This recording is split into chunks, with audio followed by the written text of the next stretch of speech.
I open the tiny slip of paper in my hand, and I read the name, Ofer Ben Kohava. I am in a room, which is a private basketball court, set up for about 150 women to do something called Bread of Bravery. And we're gonna be baking challah. And I'm the kind of person, first of all, like, not a baker, not a cook, I get very intimidated. But this event was, there were two women and their children that came from Israel, and both of them had lost their husbands on October 7th. And they were welcomed to the community, and for a week they had a chance to just, enjoy life as much as they could. So after I read the name of a hostage, the next woman stands up, and she reads the name of a hostage. And in this room, there's probably about 150 women and kids, and each one has a name to read. This room is immaculate. Like when I pulled into this house, it was like a private gate. I'm not even sure which building is the house, and there's tons of cars parked. And when I walk into the room that I'm assuming is the house, it's like a private basketball court. It's one of the most fancy places I've been. And there's rows of tables, like 3 long rows of tables with these perfectly set up stations for baking challah. There's a bag marked flour, there's a bag marked dry yeast, like everything is measured out. There's 6 eggs. The eggs I found the most intimidating. I'm the kind of person, up to that point, I try to break an egg with like a really sharp knife, so it's a perfect break. And every now and then, if I haven't broken an egg for a while, I will like Google search, how do you effectively break an egg? Like that's how good of a baker I am. But then, I'm telling you, this is the second time that this happened, because like, as I start taking the steps for putting the challah together, it's like there's another person in my body who knows exactly what she's doing. And like we talk a lot about ancestral trauma, but there's also this like ancestral wisdom that gets passed down.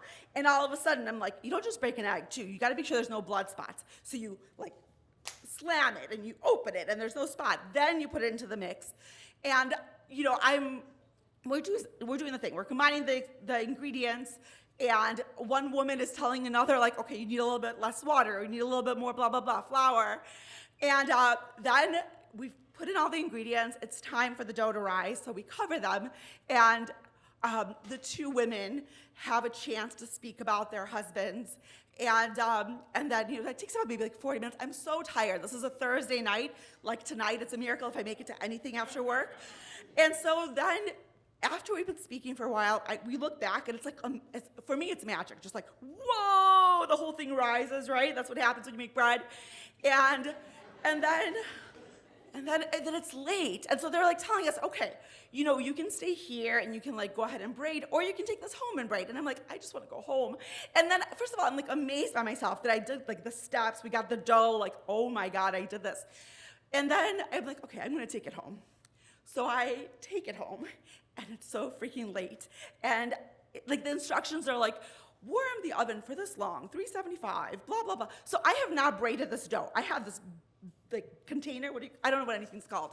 And it's very full, and I'm like, it might be, like, I don't know, can I put it in the refrigerator? Do I put it in the freezer? What do you do? My cats are not very helpful with this kind of stuff.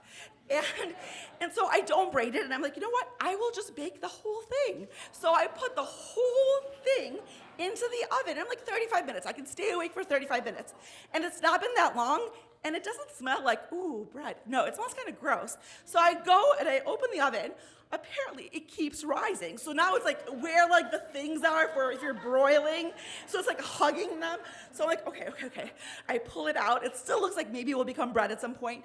And I put it into the middle section, and then I wait, and then I'm like, there's no way. Like, I just can't do anymore. The timer goes off. I'm like, the top looks kind of hard.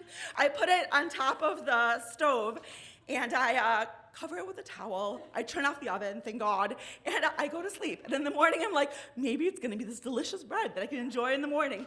Yeah, no, it's a freaking hot mess. So, the 2 cents I wanna share with you, besides that hot mess, is just like, I pray every day for peace. And I hope that you do too, because that's a hot mess all its own. Thank you.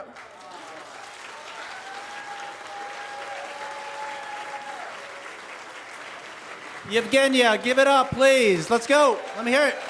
Nice job.